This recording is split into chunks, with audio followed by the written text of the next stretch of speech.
Hello friends, hi, this is Dr. Gill.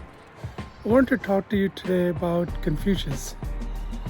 Confucius is an important person that has left an indelible mark on the civilization of the Far East, mainly China, but also Vietnam, Japan, and his influence has even seeped into the subcontinent. So it's worth exploring some of his ideas and to see why they held such a wide sway. So there's an interesting background to Confucius. His father was about 60 years of age. His mother was a young girl. And he did not, did not have a son, and he wanted a son, so this was the second marriage of the father, and thus Confucius was conceived and was born. His father, of course, was very fond of him, but for various reasons, he was a nobleman engaged in warfare and so forth. And he died when he was about 3 years old. So his poor mother, who was a young widow, raised him the best she could. She tried to inculcate the love of learning in him, and he had a natural aptitude because most of the nobility were scholarly individuals. That was part of the stately crafts, to be well educated and to be able to think about ideas in an abstract way. So he had that natural aptitude. He was a good student, but they were poor, and he got a job in a local administrator's a local lord's administration, and then he gradually promoted to the position of a minister for prisons and to prevent crime. So he had these very challenging tasks, and it provided grist for the mill. He was a very intellectually curious person, and he went about it in a very rigorous, logical manner based upon his own readings and his own experience. And that experience of being a minister for prisons and crimes did really mold the rest of his philosophy. He thought deeply about prevention of crime, which is a very novel idea, and which is an idea that we've kind of abandoned at this point. Our efforts nowadays are mostly at incarceration and a token effort at rehabilitation. But he thought deeper and actually thought about preventing crime. His conclusions were that crime could be prevented by inculcating moral values in human beings when they were young. So, and this goes along with some of the other faiths and philosophies where, as a tree is bent, so it'll be, grow. So to create an upright character early on was something he thought is worthwhile investing in. He also conjectured that our nature, the basic human nature, is one of benevolence. He called it Ren.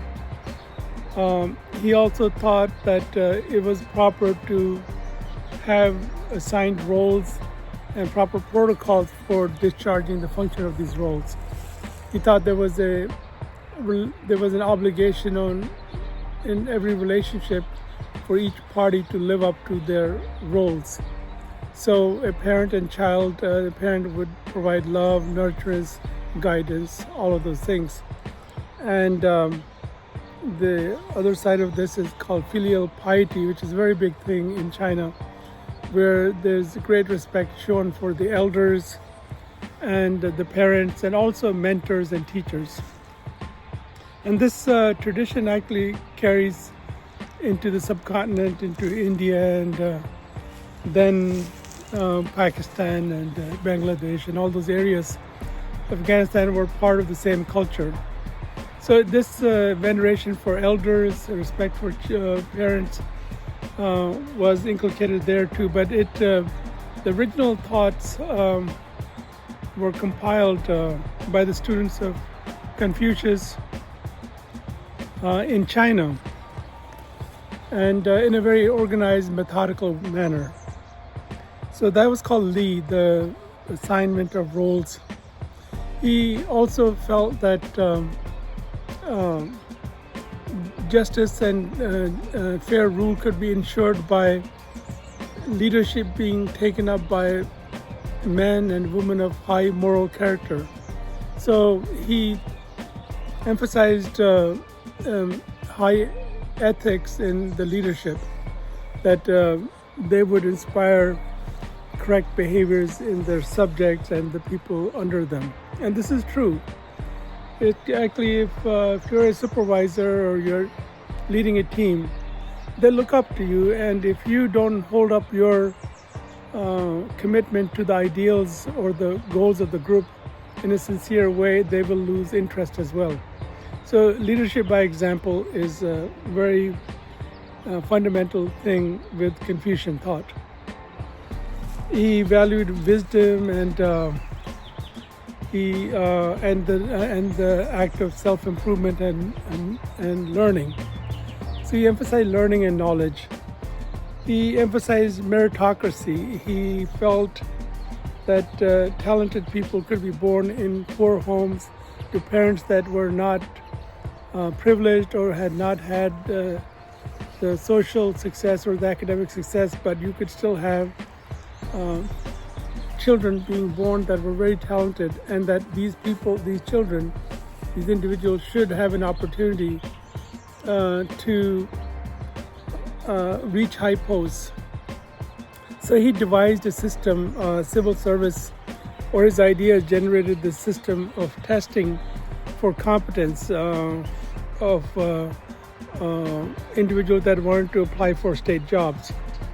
So the civil service exam in China were famous for their rigor, and these were emulated, copied in other places in Vietnam and Japan also. So if you pass the exam, which was pass rate was about 1 to 2%, you would get this high position of great authority, privilege, power, and it was a way to demonstrate to others that intelligence and knowledge was valued and would be rewarded. So that value to learning and wisdom was always made known to society, and everybody accepted it. The meritocracy-based selection carried on in other places as well. In fact, every successful reign, rule has been marked by people being given assignments according to their talent, not by nepotism. Whenever nepotism creeped in, decay also set in. So his emphasis on meritocracy, of recognizing talent and rewarding it, is an important contribution of Confucius. He has emphasized trustworthiness, that a ruler should be trustworthy, a parent should be trustworthy. So you should be trustworthy in the sense that you will discharge your role in the manner that is expected. And that moral integrity contributed to trustworthiness and a cohesive, harmonious society.